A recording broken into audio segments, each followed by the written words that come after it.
It's been 2.5 years after the defeat of Freeza and King Cold on Earth, on the day that would mark the end of Goku's life originally. Instead of an agonizing demise, however, Goku spends the day with his family and training. The heart virus he had contracted a few days prior already has a readily available cure on Earth years earlier than the original story. This is the major change that alters everything we know. Having contracted the heart virus at all still forces Goku to confront his own mortality. A fight he can't win, where things like disease can take him down without him being even able to throw a punch. These thoughts will linger in his mind for now.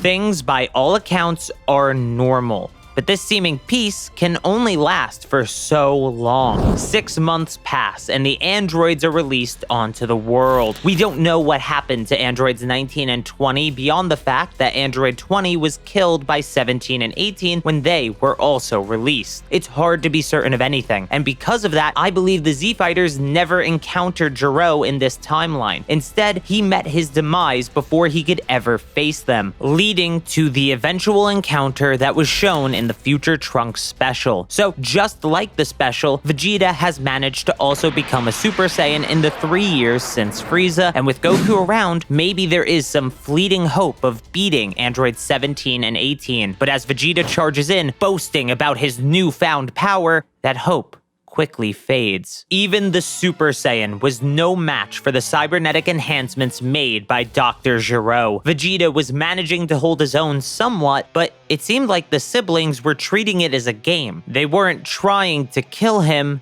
yet.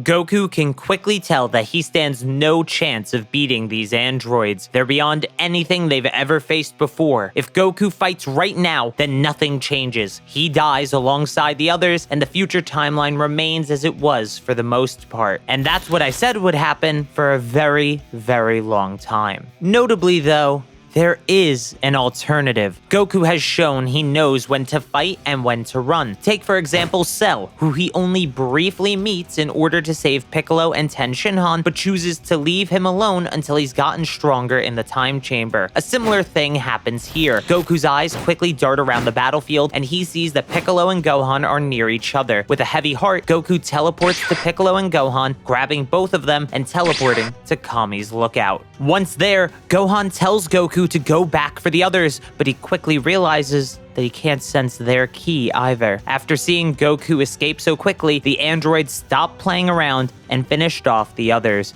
He needed to save Piccolo and Gohan specifically. It didn't hurt that they were so close to each other on the battlefield either. Now, all Goku needs to do is gather the Dragon Balls and train with Gohan. There's one slight problem though. As he goes to tell Piccolo and Kami their plans, the two have already merged, turning the Dragon Balls to stone once again. Goku is frustrated they made the Dragon Balls useless without talking it over, but he's speechless at the same time. The power that Piccolo is showing is just incredible. While it's not as strong as he was in the Cell Saga of the original story, that doesn't matter as much because the androids are weaker in the future timeline than the present androids. This allows Piccolo to overcome the gap, but Goku tells Piccolo to wait before fighting them. Just in case they're hiding power, he tells Piccolo they should all use the Room of Spirit and Time for at least 1 day each to be sure. Goku tells Piccolo to enter first and to take Gohan with him. Getting Gohan's fighting skills up to par is going to be really important for the future. Piccolo nods and asks what Goku plans to do. Goku says they'll need a new Kami, and even more importantly than that, the Namekian Dragon Balls can revive people who have already been revived, so they'll be needed to bring back their friends. Gathering Earth's Dragon Balls once they have a new Kami and gathering the Namekian Dragon Balls will take him at least a day, if not more. That'll give them time to train in the time chamber and might even give Gohan some time to rest before going back in again. Piccolo chuckles and says by the time Goku is done with cleanup, he'll have defeated the androids already. Goku responds that he won't be mad if Piccolo does. So, Piccolo and Gohan enter the time chamber. They work on Gohan's fundamentals until he's strong enough to spar with Piccolo.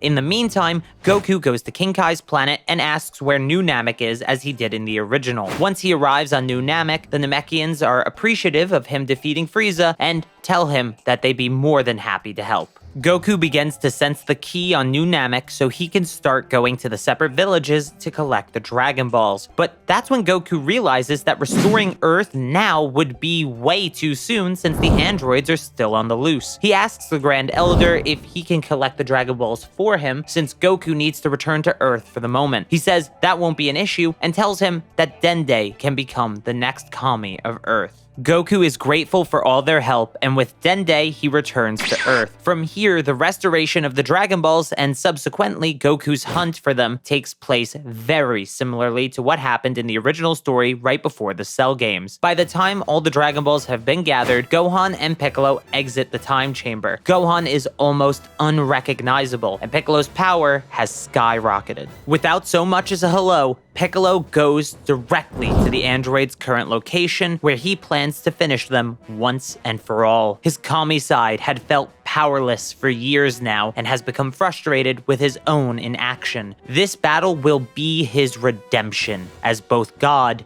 and the Demon King. Now, this should be pretty obvious, but Piccolo is just far ahead of the androids. His power and speed exceed theirs, and even with their teamwork taken into account, Piccolo is not here to have fun. So he's decisive and finishes the fight as quickly as he can. Once Goku senses that Piccolo has powered down, he teleports to New Namek once again. The Dragon Balls have been collected, and he's ready to revive his friends. But then he remembers that these Dragon Balls can only revive one person at a time. That's when the Grand Elder laughs and reassures Goku, telling him that they've upgraded their Dragon Balls since Frieza's attack on their people. So, with one wish, Goku revives all the people who were killed by the androids, and with a second, he restores Earth to the way it was before the androids came. He doesn't have a final wish, so the Dragon Balls are allowed to scatter once again, returning to stone for a shorter time frame than normal. When Goku returns to Earth, he gathers everyone to the lookout. Clearly, Vegeta is annoyed that Piccolo has become so strong, but Goku tells Vegeta that's just another goal for them to strive for since they're both already looking beyond the Super Saiyan wall. Vegeta couldn't care less to tell Goku his plans for growing even stronger and leaves the lookout to return to Capsule Corp. Goku smiles and tells Gohan it's time they head home as well, but Gohan is visibly confused. He thought they were going to train in the time chamber like Piccolo did. Goku tells Gohan you can only spend 2 years in the time chamber ever, so it's best to save that for when they actually need to use it, especially since Gohan has already used one of his precious years. Dende overhears this conversation and decides to speak up. He tells Goku that the time chamber can be upgraded to allow more use, as this is what happened in Dragon Ball Super, allowing Goku, and mostly Vegeta, to use the time chamber without restriction. Goku's eyes widen, and he decides to use the time chamber until they can surpass the Super Saiyan wall. This should take them less than a day, and maybe the only time they'll get to train together since Gohan will go back to focusing on his studies. So of course, the father and son duo enter the room of spirit and time and emerge